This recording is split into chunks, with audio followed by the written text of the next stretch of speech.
Hi guys, welcome to my channel. My name is Nelly White Lion. I am here again to talk about fertility, women's health, reproductive system. In my last video, I talked about anti-malarial hormone AMH, and today I'm going to talk about signs of bad egg quality. I'm so sorry guys if you'll see me looking, it's just because I'm recording with my phone and messages are coming in. So egg quality plays a critical role in infertility, embryo development, pregnancy, while only a medical professional, I repeat, a medical professional can diagnose issues with egg quality. Certain signs may suggest a potential problem. Like only a specialist can diagnose this. Okay? According to American College of Obstetricians and Gynecologists, in this video, when you hear me say ACOG, I'm referring to American College of Obstetricians and Gynecologists. So according to ACOG and other medical experts, the following indicator I'm going to list in this video may point towards compromised egg quality. Like I said, AMH is responsible for telling you the quantity of egg you have, but that doesn't tell you the quality. So number one, difficult conceiving. If you're trying to get pregnant, struggling to become pregnant, particular for women over the age of 35, and I would say maybe 30, if you're struggling, that might signal a decline in egg quality. That means you don't have good egg. You might have a lot of eggs, but you don't have good egg. ACOG recommendation that women over 35 should seek fertility evaluation, and you don't just go see any doctor. You have to see a fertility specialist.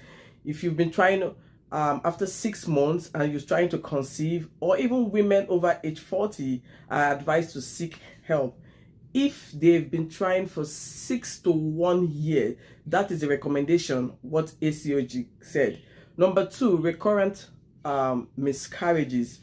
If you're having miscarriages, when I say miscarriages, multiple early pregnancy losses can be associated with chromosomal abnormalities in the egg, which may stem from poor egg quality. This is when the chromosomes and the eggs are not complete. That is a bad egg, and it will just give you a miscarriage. If you experience 2 or more miscarriages in a year or more, it's important for you to consult a fertility specialist. I keep saying, for a thorough evaluation. You don't just go meet a family doctor. You don't just go meet any doctor.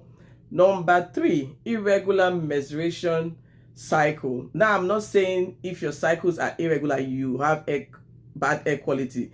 Changes in menstruation patterns such as inconsistent cycles, lengths, missed period, or abnormal bleeding may also reflect underlying hormonal imbalance that affect egg development and quality. Don't forget, I always use myself as an example. Experience, they say, is the best teacher. I have PCOS, and that is hormonal imbalance. And when you have hormonal imbalance, it tells you have a lot of eggs, but your egg qualities are bad. So like I said, experience, the best teacher. Why all this might not direct to the sign of poor egg quality? Irregular cycles should be discussed with your healthcare provider. Like I said, your fertility specialist, a gynecologist. Okay. So number four, poor responses to fertility treatment. Those ladies that are doing IVF, when you give them medication, their body don't produce eggs or limited eggs. So a weak or limited responses to fertility medication. I'm repeating myself, or repeated failed IVF attempts, or poor embryo development may indicate a problem with the egg quality. Let me say this. So most of this miscarriage, like chemical pregnancy, benign ovum, this can be a sign of that. And fertility specialists may recommend alternative treatment option or egg quality assessment in such cases. That is why it's always good for you to go see a fertility endocrinologist or a fertility specialist Number 5 in this video is going to be medical condition affecting reproductive health. I don't know why I keep looking there. That's my wedding picture over there, guys. You know, certain health issues are known to negatively impact egg qualities, and this include polycystic ovary syndrome, PCOS, guys. That's my diagnosis, okay? And endometriosis. I've always have a hard time pronouncing that word. Autoimmune condition. Management of these conditions are crucial to optimizing fertility outcome and getting a good quality egg that will result into a pregnancy. You know, when a follicle and sperm meet to create an embryo that will implant in your uterus. So number 6, which is abnormal ovarian reserve test.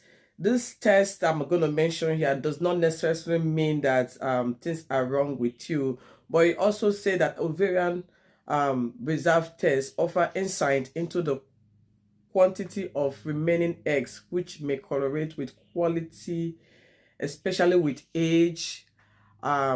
Concerning test results include AMH, which is low anti-mullin hormone levels, high follicle stimulating hormones, FHS level. If you have high one, that can also tell you that hey, your egg quality, something is going on with it. And also low enteral follicle count, AFC, on ultrasound.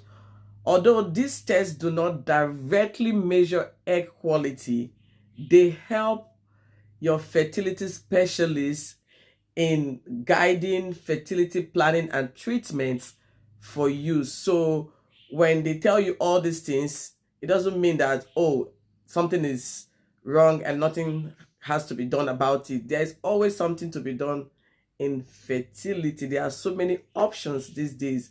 Number 7 is going to be chromosomal abnormalities. Embryos or fetus with chromosomal disorders such as Down syndrome can sometimes, please hear what I say, can sometimes result from diminished, which is bad egg quality, especially in older women.